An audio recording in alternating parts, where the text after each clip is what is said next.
Isa pong magandang araw, magandang buhay, mga kasambuhay at mga kaparokya. Ako po si Father Domi Guzman ng Society of St. Paul, Cura Paroko ng Our Lady of Sorrows, FB Harrison, Lungsod ng Pasay. Ang dambana ng debosyon sa Mater Dolorosa de la Pieta at kaisa-isang parokya ng aming pong kongregasyon sa Pilipinas at sa Macau. Gayon din po, ito ang ikalawang pinakamatandang parokya sa distrito ng Pasay. Kumusta na po kayo? Ngayon po'y araw ng Huwebes, Huwebes ng unang linggo ng Kwaresma, at ang atin pong gospel reading today ay Matthew chapter 7, 7 to 12. Ang gospel reading pong ito, ibinabalik tayo sa mga salita ng Panginoon sa Sermon on the Mount. Ang chapter 7 po ang huling kabanata ng Sermon on the Mount, na para bang muli nire-remind tayo na ang panahon ng Kwaresma ay panahon ng pagbabalik sa mga basic points ng atin pong pananampalataya. At ang passage mismo, seek and you will find, knock and it will be open to you, ask and you shall receive. Basically ay tungkol po sa pananalangin. And hindi po ba, ang pananalangin ang isa sa mga napakahalagang gawain din natin sa panahon ng Kwaresma. Pero, punto, anong kakaibang debista, anong kakaibang pananaw ang ibinibigay po sa atin ng atin pong gospel reading about prayer? Well, unang-una po, nire-remind tayo na ang pinaka-focus ng panalangin ay hindi dapat mga material na bagay. Ang mga salita po ng Panginoon na mapapakinggan natin ngayon tungkol sa pananalangin, seek and you will find, knock and it will be open to you. Ito'y sinabi po ng Panginoon sa gitna ng kanyang pangangaral tungkol sa pangangailangan ng paghusga, pagtingin, pag-evaluate sa iba na dapat gawin din ng Kristiyano. So, sa atin pong pag-evaluate, sa atin pong paghusga sa gawain ng iba, kailangan natin yung wisdom. The wisdom to judge well, the wisdom to act rightly, at ito po yung immediate context ng gospel. Kaya, pag sinabi po ng Panginoon, ask and you will be given, knock and it will be open, seek and you will find, higit sa lahat, ang nais po ng Panginoon na ilapit natin sa panalangin ay ang pangangailangan natin ng wisdom upang sa ganon, maayos nating mapakitunguhan, maayos nating ma-evaluate ang ibang tao. James chapter 1 verse 5, ito po ang nakasulat. If any of you lack wisdom, let him ask it from God. And the prayer of the young man Solomon, di ba? Ang kaniya pong hiningi sa 1 Kings chapter 3 verse 11 to 14. Kaya naging pleasing sa Panginoon ang pananalangin ng batang haring si Solomon sa 1 Kings 3:11 to 14. It is because Solomon did not ask for anything less than wisdom. Ito po ang quotation. God said to Solomon, because you have asked this and have not asked for yourself long life or riches, but have asked for yourself understanding to discern what is right, behold, I now do according to your word. So dapat po ang ating hinihingi, inilalapit sa Panginoon ay hindi lamang po yung grocery list natin ng mga material na bagay. But above all, lahat po ng pangangailangan natin upang magampanan ang kalooban at kagustuhan ng Diyos sa ating kanya-kanyang mga pagtawag sa buhay, kanya-kanyang mga ministry at bukasyon. So, the next time you ask, the next time you knock, the next time you seek from the Lord, go beyond the material things. Ask above all for wisdom. Pangalawa, tungkol sa pananalangin, ipinapakita po ng pagbasa ngayon na ang atin pong paglapit sa Diyos sa panalangin, dapat ang atin pong kinakapitan ay pagtitiwala, trust, not only in the power, but trust in the love of God.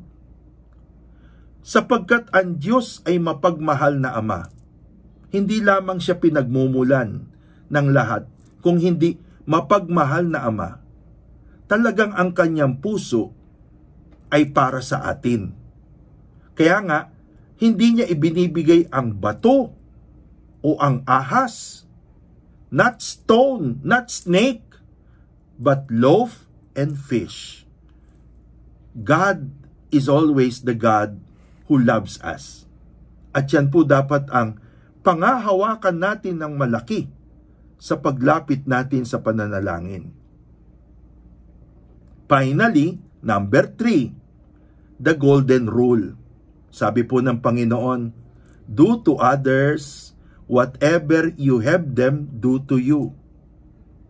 Para bang sinasabi ng Panginoon, mananalangin ka? Do not ask for material things for yourself. Ask for wisdom. Mananalangin ka?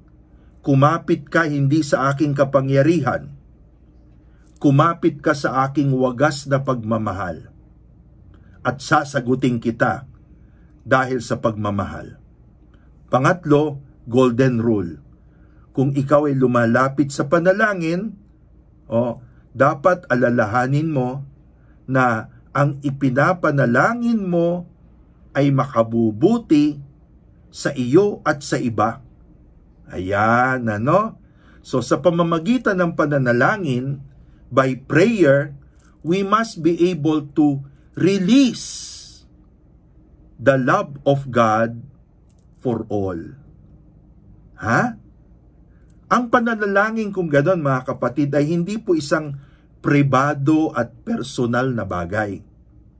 Ang tunay na pananalangin Kristiyano ay kaugnay ng atin pong kapasidad na maging tulad ng Diyos sa atin pong pag-iisip, attitude, pag-uugali, at sa atin pong paghusga sa iba, maging makadiyos tayo.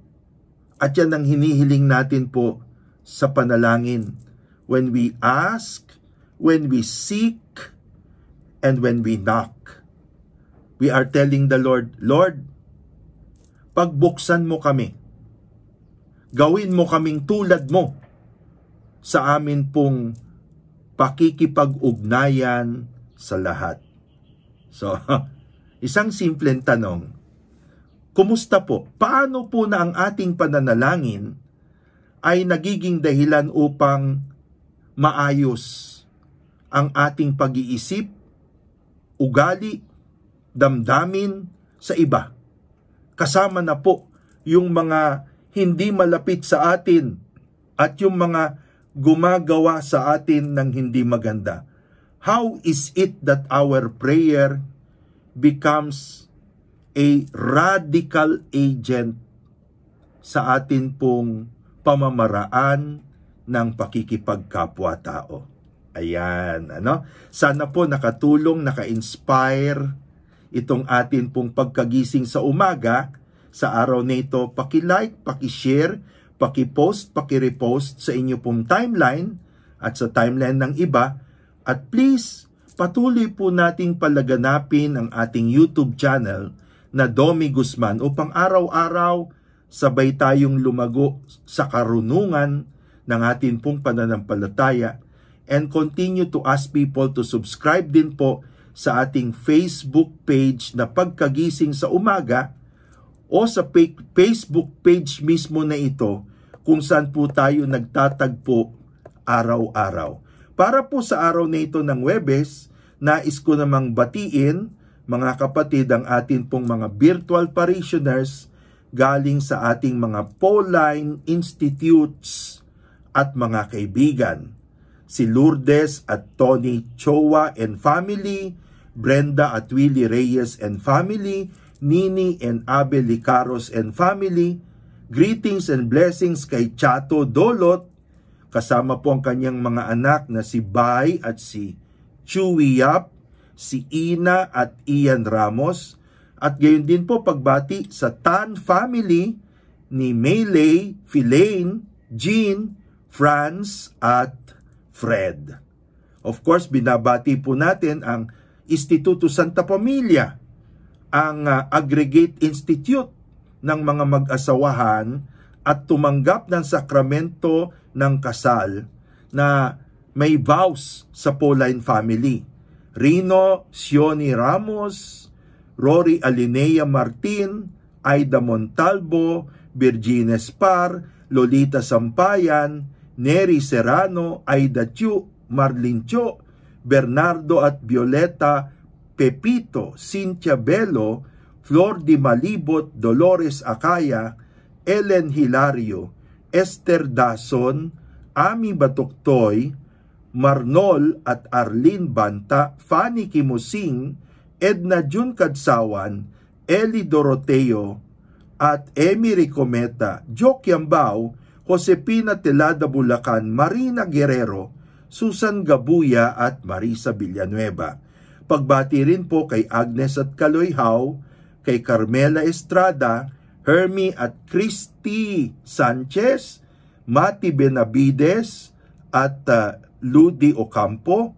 Gayon din po sa ISF sa iba't ibang mga lugar sa Amerika, Rachel at Roy Quinto. Diyan po sa Cebu, ang samahan po ni na Solomon at Lucci Villaplaza. Sa Bohol, ang grupo po ni na Ricky at Duyen Solis, at sa Davao, ang ISF sa pangunguna ni Dr. Mike at Patria Manalaysay. Sa Bacolod naman, ang local community po dyan ng ISF ni na Cherry Tan. At syempre po, pagbati na rin sa Association of Pauline Cooperators na nakaugnay sa Society of St. Paul sa pangunguna po ni Jimmy Rubilim. Ayan. At ngayon po, tayong lahat, italaga natin ang maghapon to spend the day well. My dear, my sweet Mother Mary, keep your holy hand upon me, guard my mind, my heart, my senses, that I may never commit sin, sanctify my thoughts, affections, words, and actions, so that I may please you and your Jesus my God, and reach heaven with you. Jesus and Mary, give me your most holy blessing. In the name of the Father, and of the Son, and of the Holy Spirit. Amen. Pagpalain. Pagpalain.